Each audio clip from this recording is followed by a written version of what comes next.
Hello and welcome to the Huddle. I'm your host, JT Thomas, broadcasting live from the Green Turtle Sports Bar and Grill.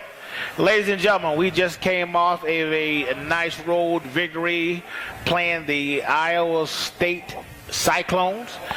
Tonight, I got with me my co-host and my regular, Gary Tompkins. Thank you. And guys, you got to give it up for my main man, Rasheed Marshall. Thanks for having me. Thank you.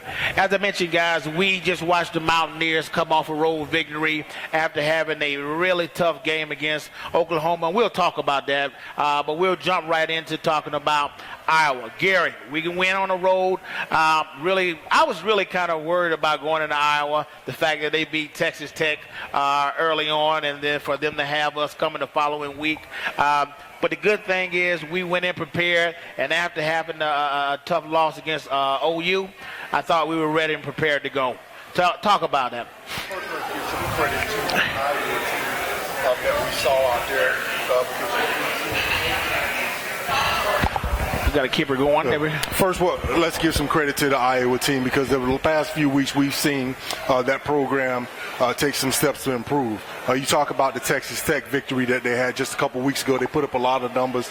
They put a lot of big points that game, pretty dominant. And so I think we look back on this game a few weeks ago or earlier in the season and pointed to this as one of those games, like we talked about the BYU game, being one of those trap games and maybe getting look too far ahead and on to the next game.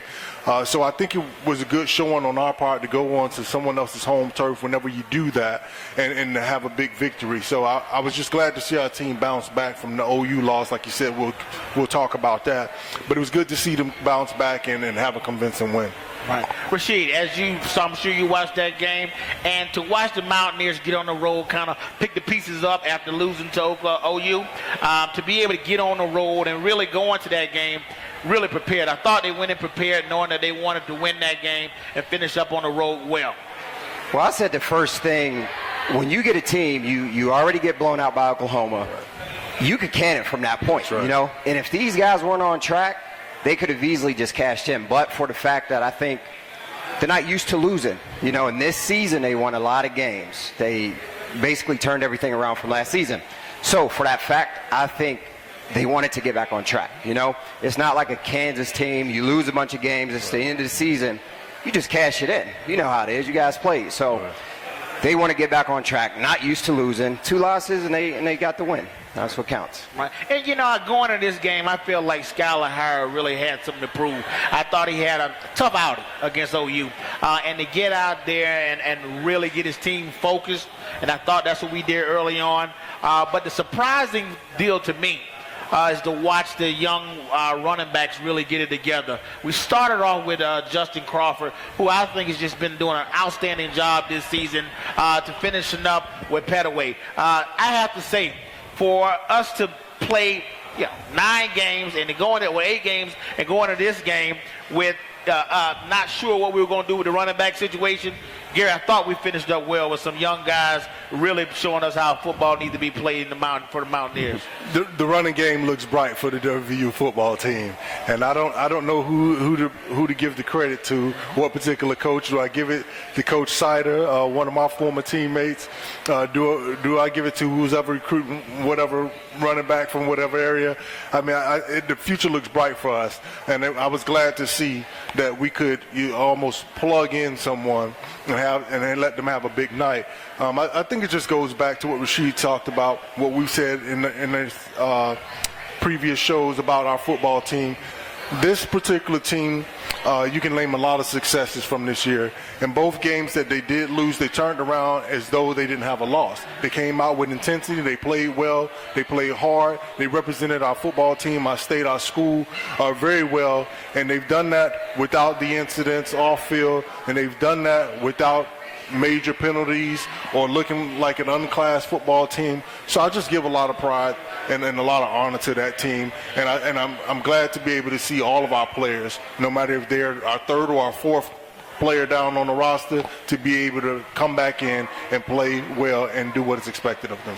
Rashid, something has to be said about in regard to the youth in terms of our running game. Crawford comes in out of junior college, not knowing the offense very well, but has been very productive this year.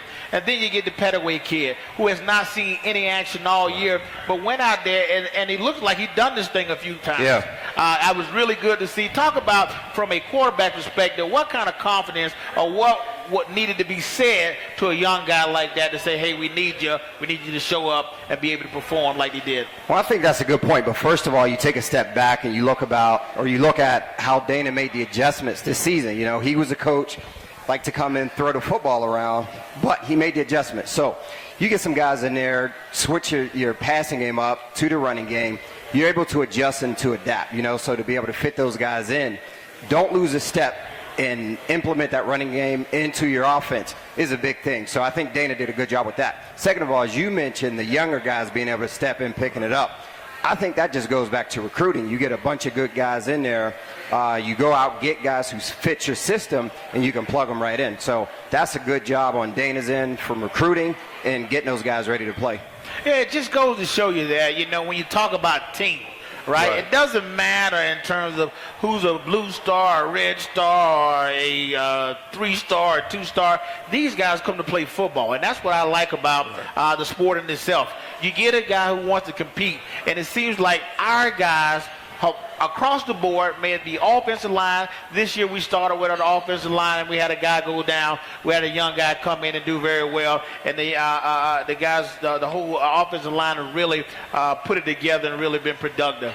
To now having running backs, receivers, everybody preparing to give their very all in terms of being good ball players for our ball club, Gary. I think, you know, go back to the running game. Running back's one of the most instinctive positions out there. You know, you don't have to think too much. Put the ball in your hand and just be an athlete. But the key to that is you're recruiting guys, like Rashid said, fit the system, and you're also getting guys who know at some point in the season I'm going to play. When you watch TV as a high school senior or junior, and you're thinking about where you want to go to school, and one guy comes in and says, hey, you know, I want you on my team, and by the time you're a sophomore, by the time you're a junior, you'll be our star running back, or by the time you're this age or that, you can share the reps. And you go to WVU and you say, you know what? I may not get all the carries, but I'm going to be able to get some of the carries this year. I noticed they played 3 running backs last year, or now in this case, they played 4 running backs last year. They had 8 guys catch passes in one game, 8 different receivers. Then you get a little bit excited about that, and those guys who are already, let's even say middle of the road to great athletes, they go out there and prepare a little bit harder. Why? Because they know they're going to see action in the football game. And I have to say, having 5 to 8 receivers playing the game has to do something for that running game. Mm-hmm. We had young guys. Marcus Sim caught his first touchdown this weekend. We got young guys catching touchdowns. We got veteran guys, Nikhil Shorts, being productive for us. It just, again, to me, we're in a great position as a ball club to continually be very productive in the Big 12. A couple years ago, Rashid, I asked the question, when will WVU be in the upper echelons in the Big 12? And I have to say right now we're sitting at number 3 in terms of standing in the Big 12. We're getting there. What do you think? Without a doubt, and again, it goes back to recruiting. I think if you can continue to just build the base, get the guys in who fit your system, obviously, that's what's going to be the biggest beneficial dynamic to your program for the most part, getting the guys in that can fit the program. But you talked about the running backs, the younger guys. You're going to have guys who are unselfish players. Right. Running backs get hurt a lot. These guys are going to get banged up. Mm-hmm. So it doesn't matter. You can be the starter. I can be number 2. I know at some point in time it's going to come, you know, so it's going to be up to me to be ready to get in there and play. Right. But as far as where these guys are headed, I think they're headed in the right direction. Finally seeing that turnaround, and next year you continue to build. You know, you go into this game, this is I think the third game or so where we had over 600 yards total offense. That is a lot. You know, Gary, you and I have talked about that. That is a lot of offense, guys. You just don't realize how big that is. Right. Over 272 yards rushing, 341 yards passing. A lot of offense, Gary. Just bodes well for the Mountaineers' future. It does, but it just makes me throw everything I know about football out the window because you're just not supposed to have those kind of numbers in a football game. But I'm glad to see that we're on the right side of that. We're the team that's getting the most yards after every football game. You know, we watched Crawford run a couple weeks ago, and I mean honestly, I didn't even recognize he had almost 300 yards rushing. And it just to see us gobbling up yards again and again and again, week after week. Same thing with our receivers. You know. You just wait for the explosion of Shelton Gibson. At some point in the game, he's going to catch a big, a long touchdown. I mean, or a long pass. So you just keep seeing these things happen with our football team. So it's exciting. It's exciting from a player standpoint. It's exciting from a fan standpoint. And I think it gives us a lot of reason to cheer on Mountaineer football. And we look at it where we are right now and look at where we were just last year. And I think there are a lot of doubts about this football team, at least what we're going to end up record-wise. And you look at us now, here we are, just 2 losses. And I think a lot of people didn't expect us to do as well as we're doing. And even in some cases, maybe expected us to be a little bit better than where we are right now. And you're right. Well, we're going to be a little bit better right now because I'm going to give something away. Right. Rashid, on this show, what we like to do, we give out trivia questions, and all we ask for people to do is kind of listen what the conversation is about. And if you raise your hand, we'll get you the mic and give you an opportunity to win this really nice WVU sign here. I wish I had one of these. Hopefully you guys save me some down the line. But guys, to win stuff like this, you got to be here at the Green Turtle every Wednesday at 6 p.m. The question of the day, and I stated this, I need to know an approximate amount of yardage WVU put up this week. I've mentioned a few times the approximate amount of yardage this week, total yardage. Total yardage. Okay, I give you some multiple choices. Over 400 yards, over 500 yards, nearly 600 yards total offense. That's close. 400, 500, or 600? 600. It was 613 yards. Thank you, ma'am. Again, it's really easy. All you have to do is pay attention. We'll tell you all the time. Guys, remember, to do this and to win, you have to be here. If you don't catch us here, make sure you go check out all our episodes at the Depot at the DominionPost.com. Look on the football section. We'll always be there. Guys, let's keep it rolling. Rashid, how we'd like to do that. We talked a lot about offense. You're an offensive guy. Yeah. But Gary and I, we like to talk about defense. That's right. We get excited about defense. And Rashid, I'll start off with you, but I'm very happy that our defense did not allow a scoring touchdown this game. And I thought that was very impressive for our defense. You know, I think the defense, Tony Gibson has done a great job all season. Yeah. Gary, you made a point coming in. A lot of people didn't expect a lot out of this football team. Yeah. You get Drayvon Henry out for the preseason or out during preseason camp, lose him for the year. You lose Darryl Worley last year, NFL draft. You lose a handful of seniors. Right. He pieced these guys together and put them in positions to make plays and win football games. So, you know, I think the defense is doing a great job. You look at it coming in. You look throughout the defense, who are we going to have? Who are we going to plug in? Who are we going to – all these guys stepped up. So I give the whole defense, the staff, the players, everyone credit. Correct. Going into it, I said it on this show. The number one concern that I had was none of these guys. I think the only person that had experience was Noble and Christian Brown in terms of consistent play. And Jared Harper had a little bit. But everybody else has been fill-in guys and new guys who've been learning the system. And, Gary, I have to say there's one guy in particular that I'm really excited about, and that's Justin Arndt. Yes. Justin Arndt is an outside linebacker. He was a guy that everybody said was undersized, I think. He was 212 pounds, might be 5'11", and that might be generous to him, right? Right. But everybody was questioning that guy, and right now Justin Art sits at the top of the tackle board as the leading tackle for the Mountaineers. Talk about what that may feel like for a guy who's just getting his senior year, getting a chance to play, and he's showing up big. I'm sure it means everything to him right now, and I think that's why he's playing so hard for us. You know, in football, you can measure guys on height, weight, speed. You can go ahead and put all the numbers in that you want to, but there's nothing you can do to measure heart, and that's one of the intangibles that a guy like Justin Art has. You know, and I played with some guys like that too, and you see them, and you can't. They're not supposed to make the plays that they make. They're not supposed to be as fast as they're not supposed to cut off the faster running back. They're not supposed to take down the bigger guy. But when you want it, you want it, and that's the kind of guy that we want playing football for the Mountaineers. And I think that, you know, he's finally gotten his opportunity. He's finally got his chance. I look at him as the Skylar Howard of the defense. You know what? I'm going to prove to you guys that I'm here, I belong here, and I should have had an opportunity to play before now. You know, go ahead. Oh, no, I was going to say, every single generation, there's been a guy from West Virginia who's been a walk-on who had to earn their way. I'm sure there was one your era. I'm sure there was one your era. There was one for mine.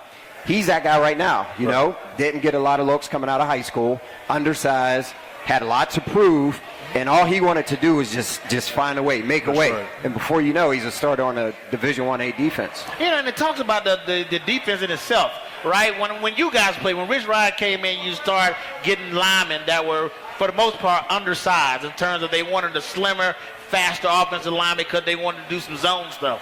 With the 3-3-5, they wanted a faster, smaller linebacker who could come off the edge and get to the football. Right. And that's what we've been able to do. Now, on the back end of that thing, Gary, as you know, in the secondary, you got to look at guys like Kazir White, who's a transfer, who's come in and been very productive. Yeah. And then on your guy, on that corner, Rasul Douglas, 8 interceptions on the year. Man. Gary, that's big from a junior college transfer guy. And then you've been big on Rasul Douglas from day one. That's right. And I have to say he's done an outstanding job this season.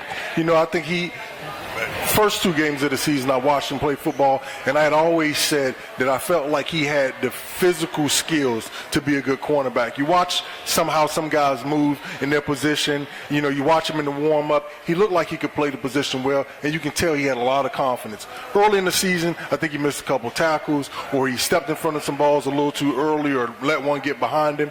And each time, it just seemed like it didn't just ward off his back. It didn't bother him at all, and he just kept playing.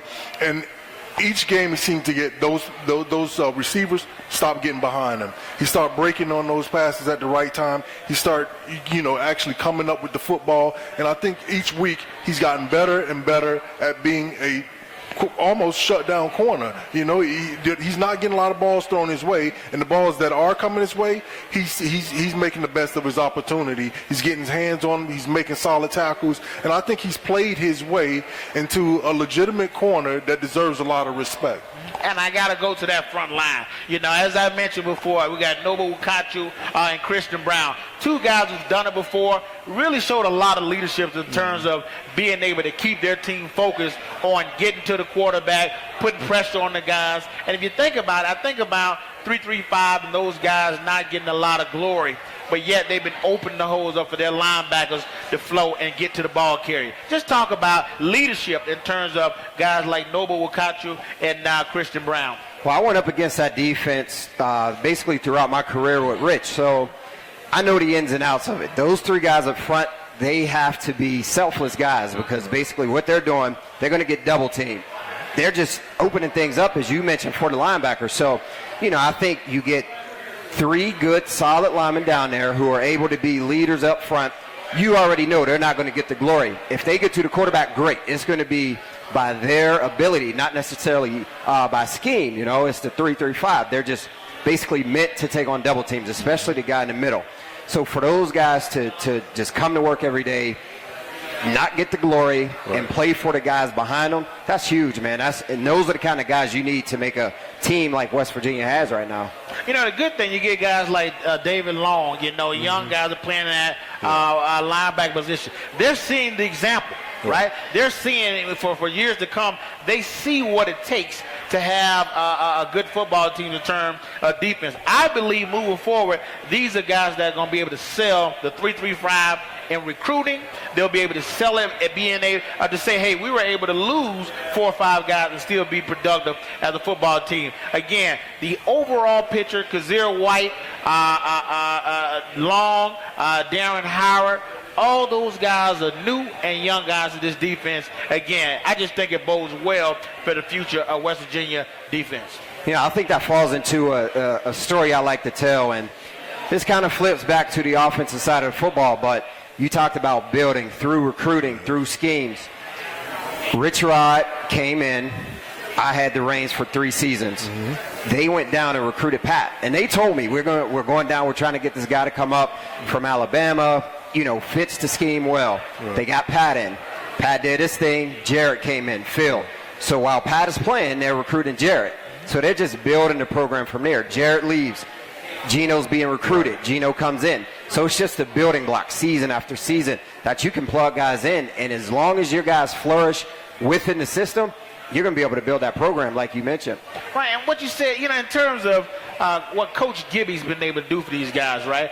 He really made these guys believe into the system. And I have to say, I was always concerned. I've always been, I wouldn't say a critic, but very skeptical of the 3-3-5. Coach Dunlap was here. We talked about when I played, we ran even and odd for a 4-3. We wanted big guys being able to dominate the front. But Coach Gibby's really made these guys believe that they can be a great defense running this 3-3-5, Gary. And again, I just really have to take my hat off to him identifying these guys, right, calling them dogs, and really making them show up. Well, we have to look at how the game is changing. I think that's something very important here because the game was once played, 3 yards in a cloud of dust. So you wanted to have bigger linemen on the offensive and defensive lines. You wanted to make sure that you had linebackers that were going to be good size and take on the fullbacks, be some tough guys, and maybe run between tackle to tackle. This day and age now, especially in the Big 12, you got people putting 4 and 5 receivers out there. We talked about earlier how we even had 8 guys catch passes for us in the game. And so the game changes sort of like what you see in basketball. There's no big center anymore. Well, you see that in football now. Why? Because you want the guards pulling and maybe getting your quarterback out so he can maybe do the old boot and waggle. Or you want to have your guys out there that are athletic big guys that can get in the way, and so your running back can do his thing. And so the way the game has changed on the offensive side has sort of mandated that change on the defensive side. So now you have to have guys that are going to be 220, 225 in that linebacker position. May not be ideal for the ISO all game long, but they can get to the flat, move to the hook. They can rush the passer. They can come in and blitz. And just think about just when we talk about like sandlot football. When you're on offense and playing sandlot, everybody wants to throw the bomb first. When you're on defense sandlot football, the first thing every defensive person want to do is blitz. So Coach Gibby's making blitzing fun. He's making defense fun again. And I think that's the other thing that's making these guys want to play, because when's my time to go? When do I get a big sack, cause a fumble? When do I get to, maybe step in the lane and where the quarterback wasn't expecting it, and I can get an interception? So he's making it fun, but he's also making it work because he's got the right guys in the system. What was interesting for me is when you look around the Big 12, right? I figured if it was going to work, you'd have other teams in the Big 12 running that 3-3-5 or some variation of it. Right. But they're not. They're running big guys up front, and yet we are being dominant in terms of, I wouldn't even say dominant. I'd have to say teams come into West Virginia, play West Virginia, recognizing that they have to be mindful and respectful of that 3-3-5 because we're bringing guys from everywhere. And that's the thing. The 3-3-5 is so versatile within the framework of that scheme, because it took me so long to figure it out. And this is just in practice. So I'm glad I never had to go up against it in a game, because you can walk guys up into a gap, show that you're going to bring pressure, pull that guy out of the gap, bring pressure from the opposite end. There's so much you can do within the scheme of it. And it leaves you just with the flexibility and versatility to just do a lot out of it. You show the blitz, you pull out, pull the pressure from the other end. And as long as you can get guys to fit the positions you talked about, adapting to the offense, you're going to have to get guys that can run. They might be a little undersized, but they fit that defense. And right now, the 3-3-5 is exactly like when the spread offense came around. Right. People are trying to catch on to it. Right. So it's just a very heightened offensive scheme on the defensive side. Is very catchy to the eye. You see a lot of guys making plays, and it's flashy, but you have to be able to know the intricacies within it to be able to run it. That's one thing that my son was here when he played under Coach Castile, and he would always talk about, Dad, this is a difficult defense, And I always just give my opinion on, right. Get up in there, right. throw the flipper, Right. And he's like, hey, it's not that type of party, Right. But again, I'm just really excited that our guys does such a great job, and to go on an away game, Ames, Iowa, and be able to play against a team and not allow them to score a touchdown just really bodes well for our ball club. And I'm just want to say to the guys, I'm really, really proud of you guys, and let's just keep it up. Let's recruit guys. Let's talk up the 3-3-5 and keep guys coming to West Virginia. Okay, guys, we're going to keep it rolling. Guys, as you know, there's one area that I feel that we always concerned with, and that's special teams, right? We hate talking about special teams, but we've learned to embrace it, Gary, because we kind of understand, for the most part, what we're trying to do. When you played, we always had a deadly return guy. West Virginia was known for having a Tavon Austin or a Pac-Man Jones or a Nate Terry when you played. A Mike Logan when I played. Now they not so much. Not Darius so much. Renard. Right. There's Renard. Yes. We don't look at punt return. We don't look at kick return as an opportunity to score. What do you think about that? Well, the thing about it is, and I had an opportunity to be around some good returners. I had my first year with Sean Terry, who was in that line of greats. Your former teammates as well. Could take a kickoff to the house in the blink of an eye, So whenever he was back there, I knew he was going to be able to help me out, because field position is so important, especially today, because, these defenses are doing so much to try to slow you down. So you get a good return in there, kick return, punt return. Right.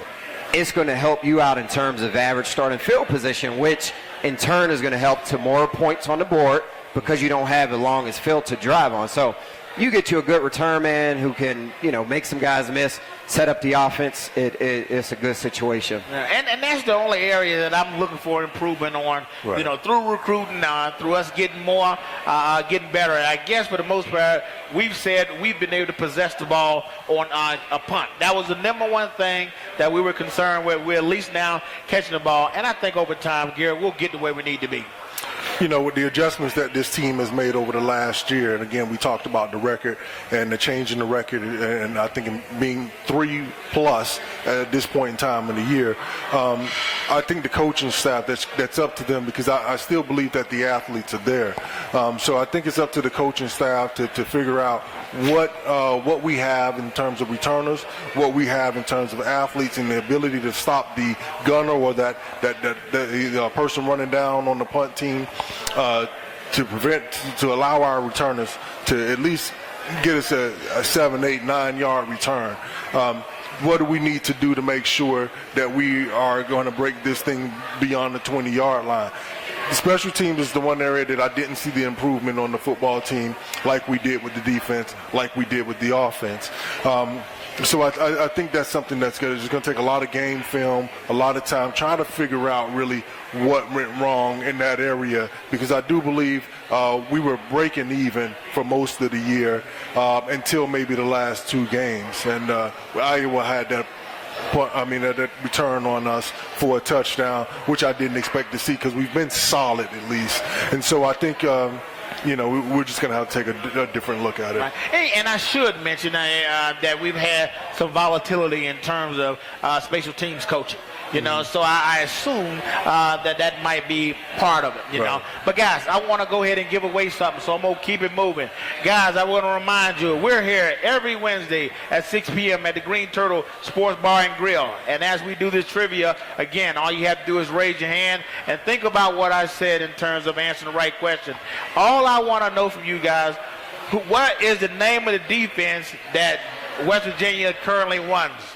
What is the name of the defense that West Virginia currently runs? To win, and you'll win this nice little thingamajiggy here, is raise your hand and we'll get it over to you. What is the name of the defense? It's a 4-3, it's a 5-2, or 3-3. I had to raise your hand. 3-3-5. 3-3-5. Yeah. 3-3-5. All right, you got some. You're a winner. You're always a winner here. Good job. Good job. Thank you so much. Congrats. Guys, we certainly want to thank y'all, and it's good to see President Gee out there today. How you doing, President Gee? Good to have you here. Good to have you here, sir. All right, I like your tie. Again, guys, to win, all you have to do is come down here and check us out every Wednesday at the Green Turtle Sports Bar and Grill. And if you don't catch us here, make sure you go to DominionPost.com. Look on the football section. We'll always be here. Guys, let's keep it moving. You know, there's one area, and I have to go back. I talked about the positive, but I got to go back to Oklahoma, right? I said we were going to talk about it a little bit. I won't belabor the point. I'll stay on it a little bit. I have to say that was the toughest loss for us this season because we didn't expect to lose at home with weather and all that. What do you think about that? Well, I think there's a lot of different factors that you can place into that loss. It was a very big game. It was a very big stage. Right. You had the pregame hype and the talk, which is, I mean, that's football, you know. But if it happens, you have to be able to keep your cool, you know, your knowledge of the game. Because as soon as that ball kicked off, it's the real thing. So you can't get out there, get caught up in the pregame hype, forget your assignments once the game starts. And I think that's kind of the, you know, the problem that happened that game. You know, you get out there so big, the lights are bright, pre-game hype, and you get out there, the ball's kicked off, and you're kind of sleepwalking. You just forget your assignment. You forget everything that you're coached to do all week. Right. Started off rough in that game, right, with the fumble on the kickoff. You know, that's just not our character. We tend to do a lot better on the beginning of the game. It's a night game, 8 o'clock game here at Mountaineer Stadium, over 60,000 fans. The difference, in my opinion, in terms of the weather, which I thought was going to be to our advantage, turned out to be just horrible for us. You know, there was a lot of snow when we first started, Gary. But obviously we know that's not an excuse. But the weather wasn't great for us. And although at the beginning I had a good feeling, it started to turn south on us real quick. This, again, to me is one of those changes in football that I kind of got to get used to that I'm not used to yet. I think things went sour from the very beginning. And, I mean, I think things were going sour before the game even started. You know, I hate to say, you know, I guess my answer to a lot of things that I don't like is somebody got to get a penalty. Right. But that's how I felt. If you come out there on Mountaineer Field and you step on our West Virginia side with any type of, you know, aggression, and what you're telling me is that you're going to be the bully in my house, and I can't allow it. Right. Somebody should have got a penalty. Okay. What I also saw was a big crowd, but very quiet, stagnant, almost nervous, anxious crowd. Right. And then we look at the first two plays on offense. The first play goes 7-8 yards off tackle. Hey, where's defense? And then the next play, they drop a wide open pass, and I go, wait a minute, hold on, that's two potential big plays, but two plays that, you know, they were able to move the ball with ease. And then you watch what happened is that I think they just were more physical than us.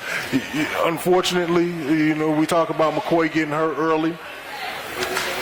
Then we go and we get a big hit on defense, but we end up walking off the field. And the game just didn't look like we were physical enough. It felt like, Rashid mentioned the stage, it felt like I hate to say it, but we didn't belong on that stage that night. That it seemed like maybe whatever it was that we had going to this game and feeling like we had to prove ourselves, we didn't have the extra strength to match up to that. And if I would like to blame it on anything, then I would say this is where our youth and inexperience finally caught up with us. Right, and I agree with that, and I think you're spot on in terms of the stage and the light. You know, when we get out of character, too, in terms of, you know, we get in these little mouthy confrontations with guys. I'm more so, you know, Gary, we mention this every week. physicality, right? I want to pop you in the mouth, you know. You can do all that, and if I catch you come across that middle, we're going to have some consequences and repercussions. Right, that's you know? right. And I think that's how you settle a lot of that talking early on in the game. And again, that just didn't bode well for me. And then when we lost sight of who we are, and I talked about leadership early on, when you don't have leader to calm that down and get the guys focused on what the task at hand, Rashid, it becomes a tough day to be on Mountaineer Field. Without a doubt. And, you go back and talk about being prepared for the game. If you look at Oklahoma, they came in, they played Houston. That was a big game right off the bat for them.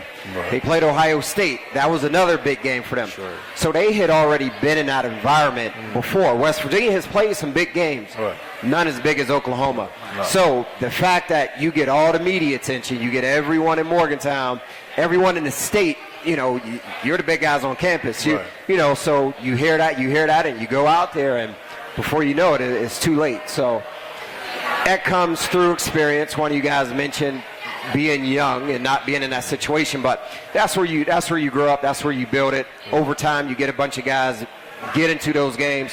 It's nothing new once you get there, Right, and one thing of doing that game that was tough to watch, and I have to critique and say this to our fans, guys, we can't have you bailing on us. We need you there, all right? When times get tough, Mountaineers, we stick in there. We have to have you on our side of being that 12th man. Again, it got a little contentious, and that's when I expect our fans, specifically, I think we got behind a couple of touchdowns, and we saw our fan base kind of dwindle on us. Right. And I think that impacted the guys for some point. And I almost felt like you saw their play shift when they didn't see their fan base up in those stands, when they started seeing a little unreadiness with our fan base, Gary. I mean, let's just face it, JT, me and you come from a different background. And so what I look at that is if, some neighborhood kid pushed you down, and there was your mom behind you saying, "You better go do something." Right. and you got a little bit more strength with you because mom just told you, but your mom bailed on you. Yeah. And you go, "Oh, wait a minute, what am I supposed to do now?" Yeah, and that's how I feel about the fan base right now. When we go out there, and as a Mountaineer, you know how it is when you go out there and everyone's yelling, "Let's go Mountaineers," and the crowd's erupting, and you can feel sort of that rumble, that vibration in the stadium. I'm ready to go. Right. But you run out there, and all of a sudden everyone's like, what's the matter? Right. Do you guys know something that I don't? Right. Or did you just see something that are you with me or you're not with me? And then when you bail on me, wait a minute. Then from that angle, maybe this looks worse than it is, and I really don't have a chance.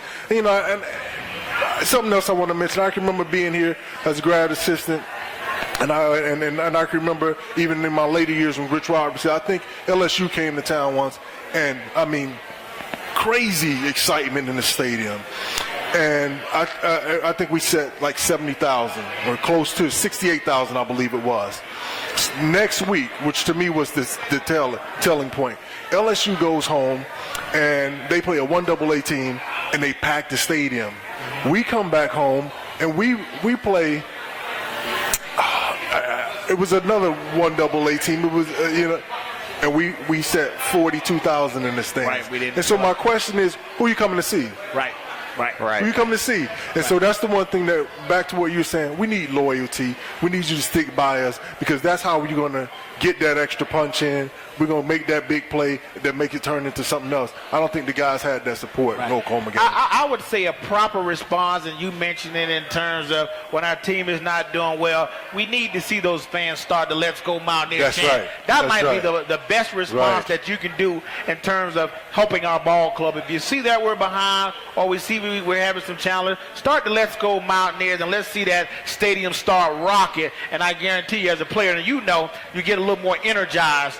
And again, I think that's probably the most acceptable response where we're not doing well. That's exactly where I was going to take it. And you guys being former players, you feel that energy. You feel that energy coming back from the crowd. So whenever it's a flat game and you guys had the position where a team comes in, you're supposed to beat this team, Right. you're heavily favored, but you play down to the competition because that energy is just a heavy feeling, not a lot of crowd support, and it just carries over to the player. So that's how it happens.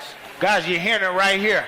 I think it's a general consensus. We feed off you, right? We feed after you. So when it appears that we're not into it, we need you to get as excited as though you would want us to be. So again, guys, this is what we're doing. We're Mountaineers. We love doing and performing for you, going out there being the best blue-collar team in America. Right. So again, the proper response when we're not doing well, let's get the Let's Go Mountaineer chant started. We all in agreement on that? Oh, yeah. Absolutely. God, let's keep it rolling. I'm going to say we're done with Oklahoma, right? We're going to move on. Let's be done. Move forward. Hey, like coaches, they often say, look, the most important play is what? The next play. So our next opponent is coming up, guys, as you know, Baylor, right? Yes. Baylor's had an up and down year. Obviously, they've gone through some ups and downs, some changing in coaching staff. But as a team, whenever we play them, I feel like this is going to be a good game, and this is a game that we have to prepare for being our last game at Mountaineer Field. Almost every Baylor game has been a good game, really. Honestly, it has. It's either been a shootout, it's been a tough game, it's been exciting. And right now, you really don't know which Baylor team you're going to get. So you got to go out there and prepare for the best one. You got to go out there and prepare for the team that's going to be able to have some good athletes at the wide receiver position. Linwood's still been doing pretty good for the most of the season. He's probably been there one consistent factor there on offense. Don't really know what's going on. Honestly, in the last year, that team's been through a lot. They've had the allegations against them, coaching change. Who knows what's going on in that locker room or what's going on within that clubhouse. So if I were the Mountaineers, I'd still prepare for the best Baylor team possible. Right. As you know, we had a tough outing against Baylor last couple years, right? It's a game I think we have to win. It's going to be senior night, right? Here at Mountaineer Stadium this upcoming Saturday. It's a game that I'm sure Skylar Harrell wants to win. He wants to put on his belt and be able to go back in Texas and talk about beating 3 consecutive Texas teams in his senior year. Just talk about that in terms of last year, quarterback, big game, Baylor coming into your house. Yeah, well, that is a huge moment in itself, senior night. It's your last game on Mountaineer Field. Like, you don't get the opportunity again. And, for him, I know there's some other things going on in terms of the personal feeling, the feedback that he gets from the support around the stadium, the fan base. But, again, it's your last one. You want to go out on top. You want to be able to go out and make your mark. This is the last one. So, for him, I think he's going to prepare well this week, just as he has any other week, because he's played solid for the most part all year, Oklahoma exception. But I think he is going to be ready to go. It's going to be a special day. And for every guy, not only Skylar, they all have to basically just kind of come together and make that thing happen. Baylor, good opponent, a lot going on, coaches, allegations, you don't know who you're playing for, what you're playing for, but you have to prepare to win. Right, I agree with that. Guys, I'm going to break right in here because I think there's a great response to what we've been talking about. This is my trivia question, and guys, this is for the big one. This is the Owen Smith West Virginia Legend folder, and this is a good one. All you had to do was listen to what I said. What is the proper response for West Virginia when we're not doing well? What's the proper response from our fans when we're not doing well? I got a hand up back there.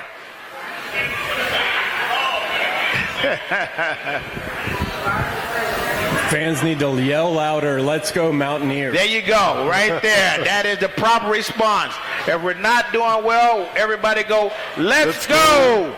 Mountaineers. Let's go. Mountaineers. Let's go. Mountaineers. There we go. Thank you, sir. That is the proper response when we're not doing well and we need to get our team up. Thank you so much. Again, guys, we're here every Wednesday at the Green Turtle Sports Bar and Grill. If you don't catch us here, make sure you go to thedominionpost.com. Look on the football section. We'll always be there. God, let's keep it moving before we get to the question. I want to continually talk about Baylor. Again, when we played Baylor a couple years ago, the two things that I saw we did, one time when we beat them down there, we were able to lock down their receivers. They tend to have good receivers. And then the second year we played them, we had trouble stopping the run, and particularly their quarterback. What do you see as some of the keys to beating Baylor right now? As Rasheed mentioned, they have nothing to lose. Right, so they're going to come here, pitting their tails back, and try to give the Mountaineers a second upset in Mountaineer Field. I think it's just going to be athlete on athlete. Like we talked about, Baylor tends to have good skilled guys. Like, again, we said the wide receiver and the running back position. And in the interior line, both sides of the ball, they're going to have some big, strong, muscular guys. In the defensive line, you're going to have some guys that are big and thick but move well. They sort of fit into that stereotypical Texas linemen. And so I think what's going to be the biggest challenge for us, I think, on defense is matching up with those heavy linemen. On the outside corners, I think we're just going to have to see, it's skill on skill, and we're going to get challenged, and they're going to see who's the better man in that regard. But I think our secondary has held up well. We got a lot of guys playing. And I think it's just one of those games you got to play. And Rasheed, as I mentioned, Baylor don't have nothing to lose. West Virginia has the opportunity to really pin their ears back and get after it also. We secured bowl eligibility. I feel like we have nothing to lose. I think our guys go out there and compete very well. Talk about what the excitement level is going to be for our Mountaineer guys and our attitude toward playing Baylor this upcoming Saturday. Well, I think the approach that West Virginia needs to take is the approach that they've taken all season. They've done a good job, but it's all about preparation. Yeah. And for Baylor, because they don't have anything going forward at this point, you have to be ready for everything. Baylor's going to try to basically build their momentum going into the offseason. So you have to get ready. Trick plays, right. Gadget plays, special teams, everything that they can pull out, they're going to pull it out. So the biggest thing for West Virginia, preparation, continue to come to the table just like you have all season. And, we mentioned senior day. You can't get caught up into it too much, Don't put too much emphasis into that. Follow the script, do what you've done, and play your game. I agree with that. Now, I'm going to have to disagree with you for a minute there, JT. There is something at stake here. What we have is our best season in the Big 12 at stake. It's different if we were playing Iowa State last versus Baylor last, simply because of recruiting. This is the last thing that those guys that we want to get out of Texas, this is what the last thing they're going to see. And so for those guys who were wavering on whether I want to go to Baylor or Texas because they're getting a new coach or the TCU team, or maybe I want to try West Virginia, this may be the last time we get to put that product on the field for them, and they get to say, you know what, I think I'm going to stick with West Virginia. Or some of these guys that we get out of Pennsylvania, like Rasheed, that are going to be have a big impact on our football team. So I think a little bit of that is at stake. The crowd thing and senior day, I think you're right about that. Kind of let that go. Soak it in. Get there early. Hopefully, coaches playing. Get there early. Do what you can because that's a special moment. But there's still something to ride on this football game, because the other thing we don't want to do is just say, well, we made the bowl game, and then we end up getting shortchanged somehow in that. Right. You make a good point. So when I think about this in terms of it being our best season in the Big 12, I have to say, so again, I've been asked many a times around the water cooler at work, how long before West Virginia is competitive in the Big 12? I said in 5 years from when we started. It's certainly been under 5 years. As I mentioned, we're at the top 3 right now in the Big 12, and really that's what you're saying is that stating the fact that we are a contender now. Starting off the season, we were, I believe, 7 or 8 in the Big 12. Right, so we've come a long way, and this is really icing on the cake. But to get that icing, you got to play the game. Right. Our guys have to come here. Our fans have to be ready to take on Baylor give our guys a fighting chance here at home. I think with this team, we already talked about in West Virginia, they have basically surprised and shocked a lot of people. Very good product that they've put out on the field all season. They have reached a point where they understand what it's about. They understand you get that little bit of taste of winning, you want more. You want a little bit more. So I think they understand what it's all about and how important it is to be able to close this season out on a high note. I think we're boosting expectation now, too, because like you said, we went from 7th to 8th in the Big 12. Personally, when I felt coming into the Big 12 that we were going to always be fighting for that 1, 2, or 3 spot. I thought that we were going to be a team that can compete in the Big 12. I never doubted that. But I think that now that our team and our fan base and our players can see that we can compete in the Big 12, that now it's time to boost up the expectation to say, you know what, now forget competing in the Big 12. We want to be in that number 1 spot. We want to be the Big 12 champions and get to a point where finally, since they won't open this thing up, get into that playoff system. Absolutely, absolutely. Guys, we're going to go ahead and move into our next phase. Guys, as you know, we always ask our fans to participate. So we're in that portion where you get to ask us questions that you want the answers to. If you would, raise your hand, and we'll get a mic over to you, and we'll answer your question to the best of our ability. Don't be shy. Don't be shy. Any question? We got Rasheed Marshall here. Questions. Okay, I'm giving away some stuff. If you ask questions, I got some subscriptions to give away.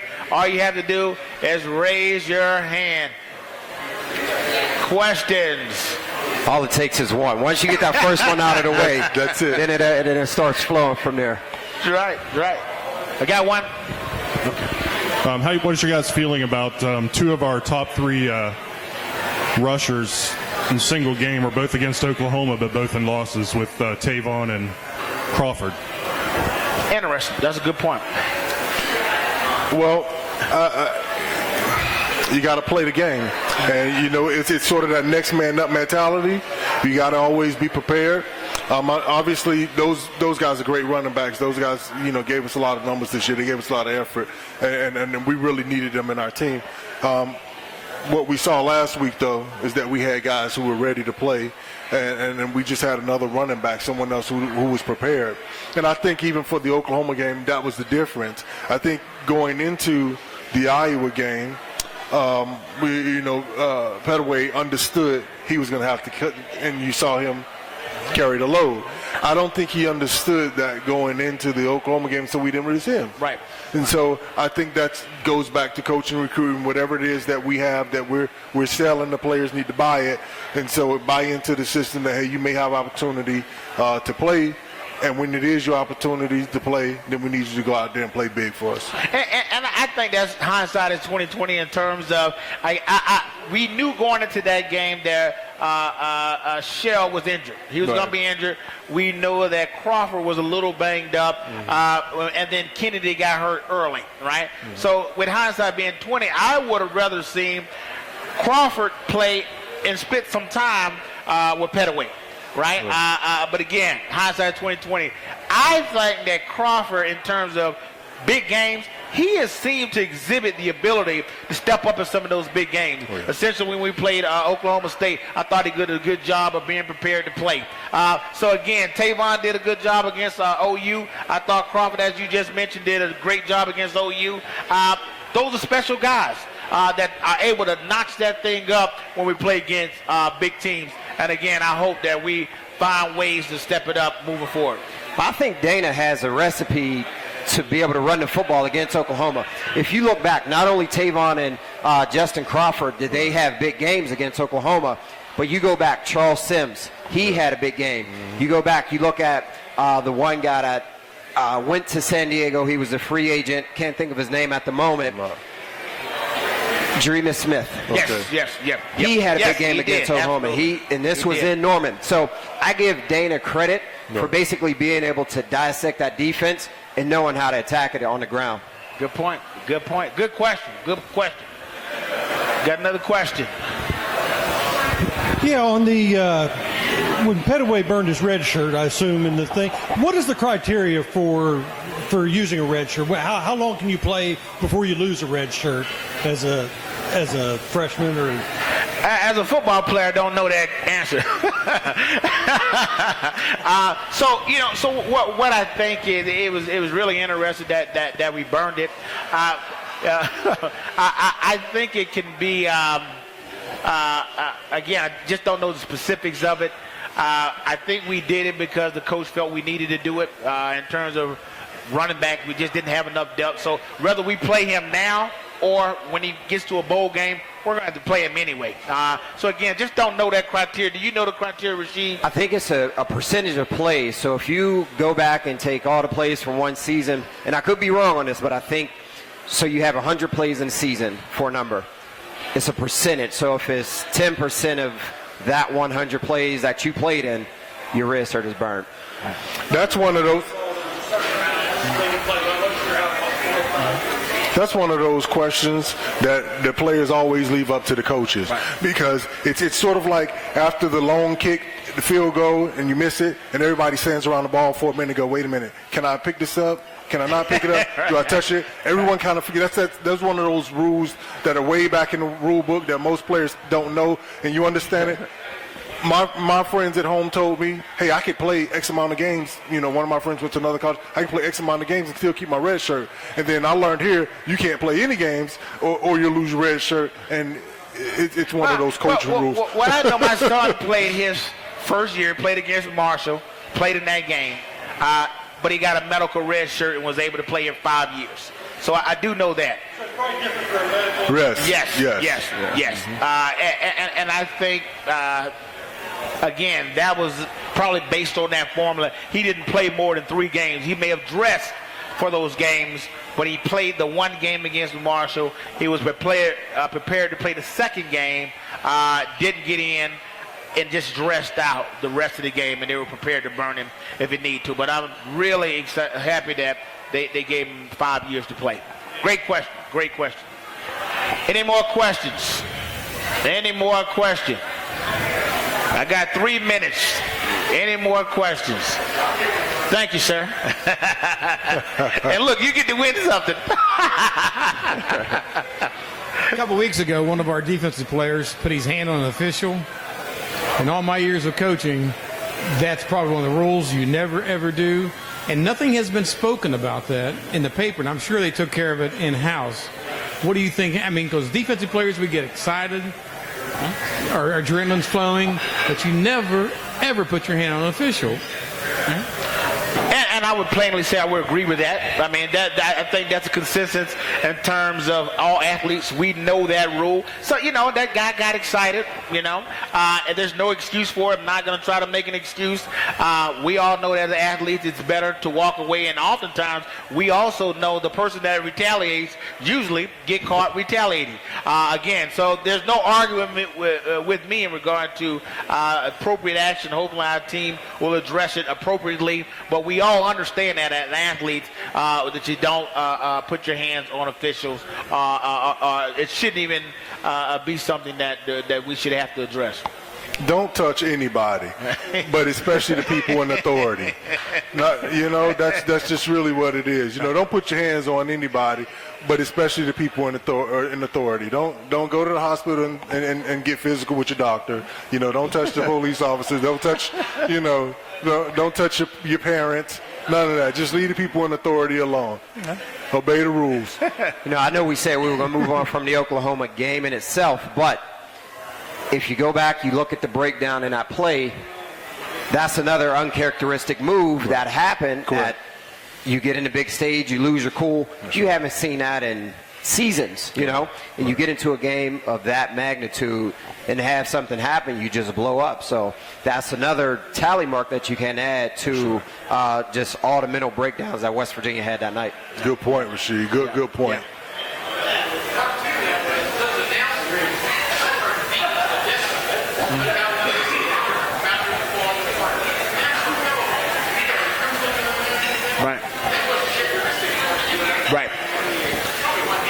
Right.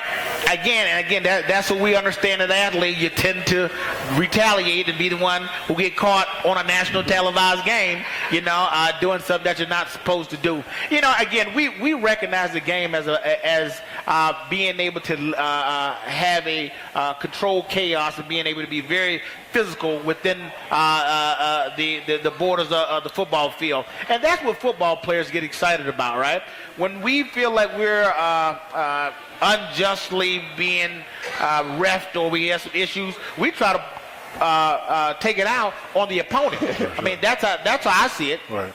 Well, that's why I think that we were so disappointed in the fan base, because let's face it, when we look at TV, there's always some characterization of West Virginia and how we're supposed to behave. And so this is why I think this was our country, our community, the country of West Virginia, because it's us versus everybody else anyway. And I think that just showed up in the announcers' comments. We got a well-coached football team, and we got a bunch of good guys on our team. And you've seen it all year. There's no off-field incidents. There's no problems in-house. We don't have bad athletes and doing criminal things. We got a bunch of really nice, good football players that do a lot of hard work. And so I don't buy into what he's saying, and I'm just going to continue to say it's us versus everybody else, and we're fine with that.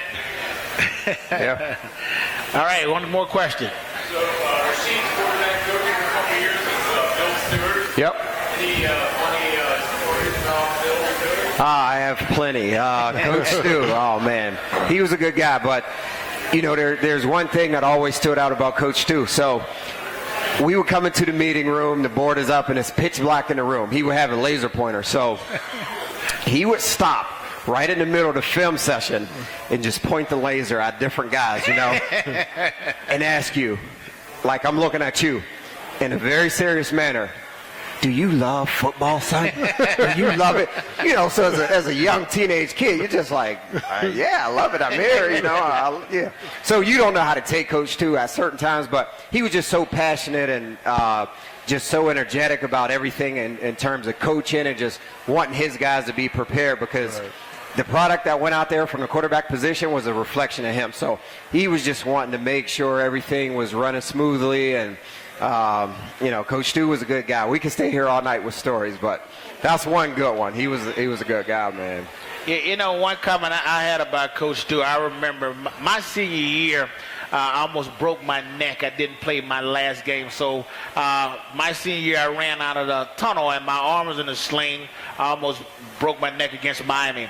And my son asked Coach Stu, could he wear my jersey for his last senior game, and it just shocked the crap out of me, because I was up in the alumni box actually watching the game, and I watched my son run out onto the field with my old jersey from the last time I played, and I thought that was just a first-class move by Coach Stu to allow him to do that. So again, I mean, obviously there's 1,000 great Coach Stu stories, and I just wanted to share that about a very classy guy. I actually have one more.